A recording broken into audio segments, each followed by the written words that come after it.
দর্শক, 24 ক্যামেরায় আপনাদেরকে স্বাগত। দেখানোর চেষ্টা করছি বিগত স্বৈরাচারী সরকারের আমলে অবৈধভাবে চাকরিচ্যুত সকল পুলিশ সদস্যদের পুনর্বহাল করার জন্য অন্তর্বর্তীকালীন সরকারের সাবেক স্বরাষ্ট্র উপদেষ্টা ব্রিগেডিয়ার জেনারেল জনাব এম সাখাওয়াত হোসেন স্যার কর্তৃক পুলিশ হেডকোয়ার্টারে দেয়া আদেশ অবিলম্বে বাস্তবায়ন ও বাংলাদেশ পুলিশ বাহিনী থেকে স্বৈরাচারী সরকারের দোসরদের অপসারণের লক্ষ্যে যে শান্তিপূর্ণ অবস্থান কর্মসূচি, সেই শান্তিপূর্ণ অবস্থান কর্মসূচির তৃতীয়তম দিনের কর্মসূচি আমরা আপনাদেরকে দেখানোর চেষ্টা করছি। দর্শক, অবৈধভাবে চাকরিচ্যুত পুলিশ সদস্য এবং পুলিশ হেডকোয়ার্টারের দেয়া আদেশ দ্রুত বাস্তবায়নের আমলে এবং স্বৈরাচারী আমলের যে দোসররা রয়েছেন এখনো পুলিশ বিভাগে, তাদেরকে দ্রুত অপসারণের দাবিতেই কিন্তু এই ভিকটিম পুলিশ পরিবার তৃতীয় দিনের মতো অবস্থান কর্মসূচি পালন করছেন। তাছাড়াও তারা কিন্তু এই প্রেস ক্লাব প্রাঙ্গণে নানা জায়গায় নানা অবস্থানে রয়েছেন। আমরা তাদের কাছ থেকে জানার চেষ্টা করব আপনাদের এই অবস্থানের কারণটা কি, আসলে কতদিনের অবস্থান এবং কতদিন পর্যন্ত করবেন?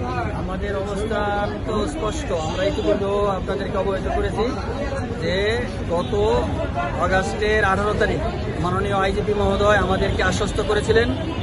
ডক্টর শোয়েব রিয়াজ আলম চৌধুরী, উনি হচ্ছে পুলিশ হেডকোয়ার্টারে ডেভেলপমেন্ট ডিপার্টমেন্টে আছেন, তিনি আইজি স্যারের প্রতিনিধি হিসাবে আমাদেরকে কথা দিয়েছিলেন যে তোমাদের আবেদনগুলি আমরা দেখলাম, তোমরা বৈষম্যের শিকার, তোমাদের 80 থেকে 90% লোক তোমরা বহাল হবে, একমাত্র ফৌজদারি সাজাপ্রাপ্ত যারা আছে তাদেরকে আমরা হয়তো নিতে পারবো না, তোমরা ধৈর্য ধরো, তোমাদেরকে বহাল করতেছি।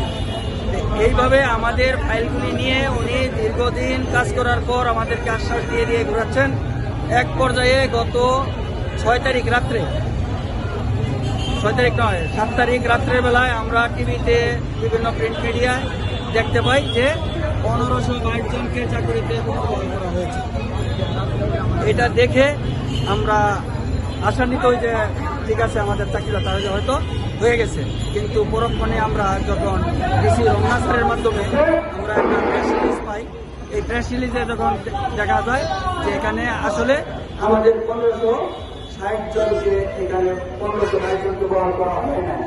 মূলত যারা প্রশাসনিক ট্রাইব্যুনালে মামলা করে ন্যূনতম 2টা বাতিলটা রায় পেয়েছেন, কেবল তাদেরকে বহাল করা হয়েছে। তো এই ক্ষেত্রে আমাদের সাথে বিশ্বাসঘাতকতা করা হয়েছে, আমাদেরকে মিথ্যা আশ্বাস দেওয়া হয়েছে। আমরা জানতাম বিধি অনুযায়ী, নিয়ম অনুযায়ী, আইন অনুযায়ী যে রাষ্ট্রের সর্বোচ্চ পদের কর্মকর্তারা, কর্মচারীরা কোনোদিন মিথ্যা বলতে পারে না। যা বলে রাষ্ট্রের পক্ষে কথা বলে, সরকারের পক্ষে কথা বলে, আইনের পক্ষে কথা বলে। যেখানে তারা বলেছিল 80 থেকে 90% আমরা বহাল হচ্ছি, আমরা এখানে 1522 জন পুলিশের ভিকটিম পুলিশ সদস্য আছি যারা বিগত আওয়ামী লীগ সরকারের আমলে বিভিন্ন কারণে তুচ্ছ ঘটনায় নানা অজুহাতে আমরা চাকরিচ্যুত হয়েছি।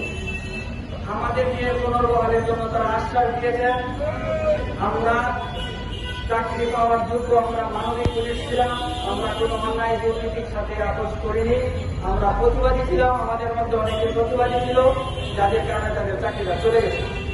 তো এই ক্ষেত্রে বর্তমান এই বৈষম্য বিরোধী সরকার প্রতিষ্ঠা হওয়ার পর প্রথম যে স্বরাষ্ট্র উপদেষ্টা মহোদয় ছিলেন brigadier general Sakhawat Hossain sir, তিনি আমাদেরকে মানবিক বিবেচনায় বহালের জন্য একটা প্রজ্ঞাপন দিয়েছিলেন।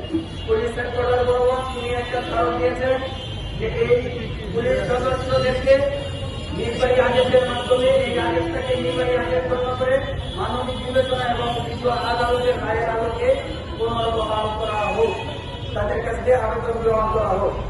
সেই প্রেক্ষিতে পুলিশ হেডকোয়ার্টার আমাদের আবেদনগুলি গ্রহণ করেছেন। এখন কেন আমাদেরকে এই দীর্ঘ 6 মাস আমাদেরকে যে তোমরা সুশৃঙ্খল থাকো, কোনো শৃঙ্খল আচরণ করো না, আমরা আন্দোলনের মধ্যে এই 6 মাস যাবৎ আছি। আমাদের এই যে সদস্যগুলি আপনি দেখছেন, যারা এই যে ফুটপাতে দিনের পর দিন, রাতের পর রাত খেয়ে না খেয়ে না ঘুমিয়ে মশার চামচে শুয়ে আছে, এবং তারা আমরণ অনশনের দিকে এগিয়ে যাচ্ছে। যে আমরা এখন অসহায়, আমাদের দেয়ালে পিঠ থেকে গেছে, বারবার আমাদেরকে আশ্বাস দিয়েও আমাদেরকে প্রতারিত করা হয়েছে। এখন আমরা হতাশ, আমরা বাধ্য পুলিশ হেডকোয়ার্টারের এই প্রজ্ঞাপনের বিরুদ্ধে, তাদের এই গৃহীত নীতিমালার বিরুদ্ধে আমরা তীব্র প্রতিবাদ এবং নিন্দা জানাচ্ছি।